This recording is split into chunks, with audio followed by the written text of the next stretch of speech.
Somerville is a debut side-scrolling game by studio Jumpship. Now let me teach you a bit of history, right? Many of you have probably heard of Studio Plated, the studio responsible for bringing us Limbo and Inside, both of which received huge amounts of accolades and praise when they came out. These were games built entirely around the goal of go right. The gameplay revolves around solving puzzles to go further right. Another emblematic part of this game is the absolute minimal approach to storytelling told basically just through the environment and the insane endings. This formula was later imitated to great success in the Little Nightmares franchise, but with extra horror. Anyway, sometime after the release of Inside, one of the two co-founders, Dino Patti, left the studio looking for other opportunities and founded Studio Jumpship, and shortly thereafter announced Somerville. All of this is an elongated way of explaining that Somerville had a huge shadow looming over its head, and inevitably, many people that play the game will compare it greatly to its pseudo-predecessors, which is unfortunate, but it's also kind of inevitable, you know? So I played through the game, trying to keep my expectations short and trying to avoid unnecessary comparisons. What I think? It's good. That's about it. So what new things does Somerville do to help it stand out from the rest? In this game, get this, in this game, you go left. Seriously though, starting with what the game does great. Sound design and visuals are stellar.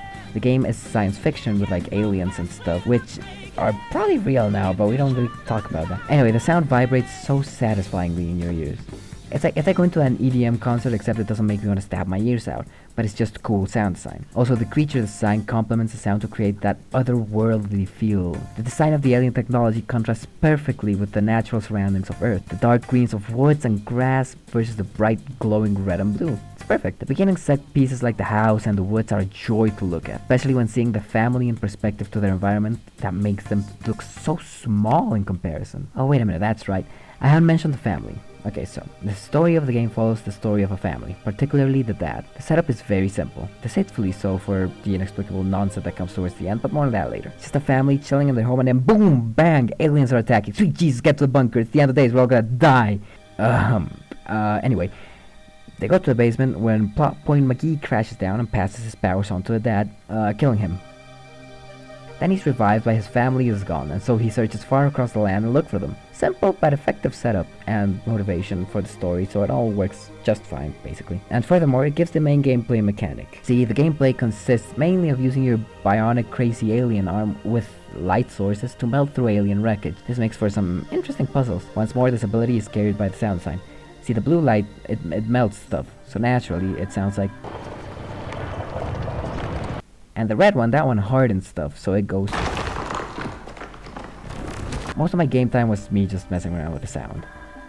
So yeah, you use your newfound powers to explore the apocalyptic landscape and find your family. Eventually the story becomes crazy, because you know, aliens. But ultimately it's a neat little acid trip until you get to the ending. One of 5 endings, actually, which are pretty okay, certainly. But mine didn't feel quite satisfying. Like, it's like sitting down and deciding you're gonna make pasta for lunch, whereas some goblin, some sick deprived fuck, came into your house and replaced your spaghetti with rotelle. If you don't know what that is, here you go. So that's the truly noteworthy and enjoyable stuff about the game. But sadly I also had a lot of gripes with it. You see, as I said, the woods and landscapes look so gorgeous, but my god, they really fumbled the pacing of this game, especially towards the beginning. Listen, the game starts off with you playing as a baby with the goofiest goddamn walk cycle I've ever seen. Then all the alien shit goes down and you get to walking. And walking, and walking, and walking, and soon enough you nearly fall the fuck asleep. Don't get me wrong, it's nice to enjoy the view and get accustomed to the mechanics in the game, but my god, I get it, blue light melty. Also, some of the set pieces like the mines area are not that cool to look at. Just get ray rocks all over the place and you get bored of it as soon as it starts. Part of me feels like they knew that a lot of the game would might go off as snooze fest, so they spliced the downtime with a couple of chase sequences in between the great rock. However, the chase sequences are not it. Some games use chase sequences with puzzles in between to make a puzzle with a more tense atmosphere, you know? But in Somerville, the chase sequences are just to move away from monster, and in some instances it boils down to hold left. This is the opposite of engaging. Speaking of not engaging, my god, they borfed the puzzles. Borfed? What the fuck is borfed? Why did I write this in here? Whatever. The puzzles are not difficult or that interesting. While Inside, for example, took you through many varied set pieces, each with their own mechanics and complex puzzles, Somerville struggles and over-relies on its own mechanic of light and the blue thing. Most of the puzzles I was able to beat in first or second try. I don't want to sound narcissistic because legitimately, It's not that I'm smart, I'm a dumbass. It's just that easy. There was one puzzle, and only one puzzle, that actually tripped me over. It's this little minecart sequence right here. But I still don't know how to solve it, actually, because I died, and then got blessed with a future checkpoint. Whoa. Which brings me to my next point. You see, it's the little things in life that annoy me. Listen, okay, it's so simple to understand, like stealth mechanics, right? Light touches you, alien sees you, die. So why in the hell do I die when the light is blocked?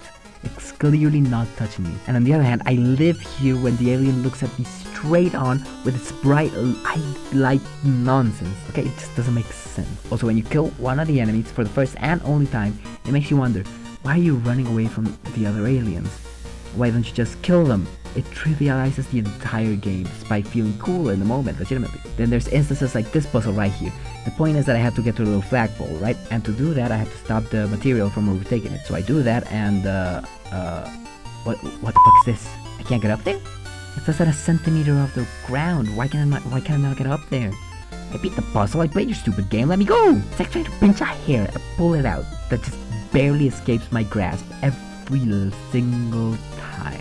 It's these little inconsistencies that stab at you every time you enjoy the game and ruin the overall experience. The saddest part of it all is how you can so easily see a great game that could have been, and forgive me for comparing it to Inside and Limbo, legitimately, I don't want to. But those games, despite their minimal approach to storytelling, managed to effectively create intrigue and mystery. It kept people going back and exploring every single inch of the game to piece together what the game was really about, aided by the fact that these worlds were so surreal and weird, like we can't comprehend them. And that's why Somerville started by shooting its own foot. We know the setting is just Earth, nothing fancy about it, so that intrigue is kind of gone. People can go back and wonder about the aliens, but in the end there's not enough material to be memorable and keep coming back. It's just aliens that we barely see in this 3.5-hour game. The ending's sweet, right? Like seeing a rocket fly after sitting in the sun for 2 hours. But it just ends up feeling like too little too late. I don't know.